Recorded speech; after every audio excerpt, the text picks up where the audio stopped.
everyone, my name is Farha and I'm from Penang. I studied at Politeknik Kampus Tanah Raya in Business Studies, and recently I just finished my internship at Jetso Marketing.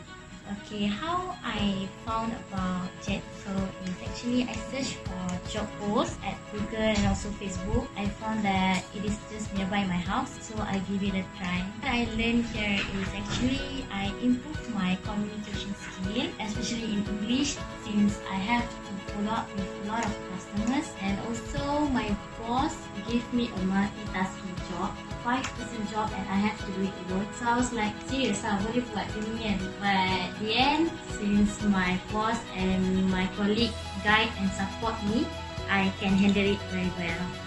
And I don't feel stressed. I'm happy to do it.